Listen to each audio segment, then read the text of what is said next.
Sahabatku yang terkasih, dengan mengenal Yesus, iman kita akan sangat berdampak dalam kehidupan orang lain. Senin 9 Agustus, bacaan di Injil diambil dari Matius 17 ayat 22 sampai dengan 27. Ketika Yesus dan murid-muridnya tiba di Kapernaum, datanglah pemungut bea bait Allah kepada Petrus dan berkata, "Apakah gurumu tidak membayar bea 2 dirham itu?" Jawabnya, "Memang membayar." Dan ketika Petrus masuk ke rumah, Yesus mendahulunya dengan bertanya, "Apakah pendapatmu, Simon? Dari siapakah raja-raja dunia ini memungut bea dan pajak? Dari rakyatnya atau dari orang asing?" Jawab Petrus, "Dari orang asing." Maka kata Yesus kepadanya, "Jadi bebaslah rakyatnya. Tetapi supaya jangan kita menjadi batu sandungan bagi mereka, pergilah memancing ke danau, dan ikan pertama yang kau pancing, tangkaplah dan bukalah mulutnya. Maka engkau akan menemukan mata uang 4 dirham di dalamnya. Ambillah itu dan bayarlah kepada mereka, bagiku dan bagimu juga."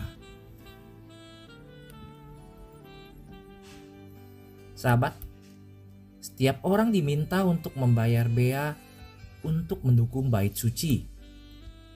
Ketika mereka datang kepada Petrus dan bertanya, apakah Yesus membayar pajak?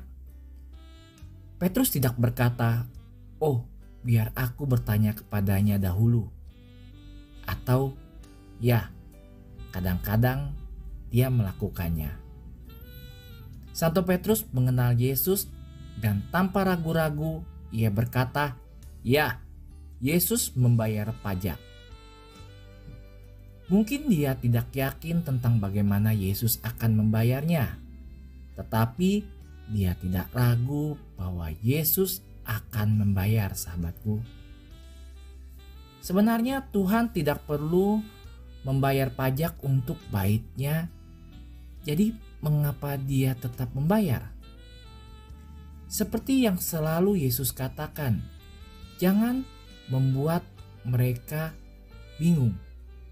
Dengan kata lain, jangan memberi contoh yang buruk. Ketika Yesus pergi untuk dibaptis oleh Santo Yohanes Pembaptis, agaknya sangat membingungkan. Mengapa Mesias ingin dibaptis oleh Yohanes? Dan Yesus memberi jawaban yang serupa. Mari kita beri contoh yang akan diikuti orang.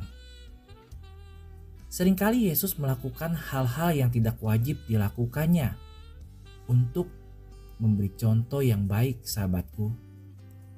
Yesus dapat menghindari pembayaran pajak.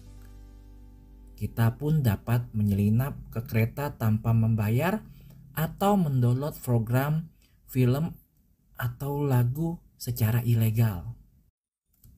Tetapi dia memberikan kita contoh yang baik yang harus kita ikuti, sahabatku. Ada cerita pada tahun 2010, 2 anak laki-laki berusia 8 tahun menemukan sebuah tas di atas bus berisi lebih dari $15.000 uang tunai. Lalu mereka segera pergi kantor polisi untuk mencari pemiliknya. Seorang petugas polisi menggoda berkata kepadanya, "Kalian bisa menyimpan uang ini." Salah satu anak laki-laki berkata, "Itu yang kami harapkan, tapi itu bukan milik kami." "Tapi tidak ada yang tahu," jawab petugas itu. Anak laki-laki lain menjawab, "Tuhan mengetahuinya dan pemiliknya akan segera mengetahuinya, dan kami juga akan." Sahabat, Perilaku yang benar adalah tetap melakukan hal yang benar walaupun jika tidak ada orang yang melihatnya. Mari kita meminta Bunda Maria, cermin keadilan, untuk bersyafaat bagi kita sehingga kita mengikuti teladan putranya dan memperhatikannya kebajikan keadilan. Bahkan jika hanya Tuhan yang melihat. Bunda Maria, harapan kita dan tata kebijaksanaan, doakanlah kami.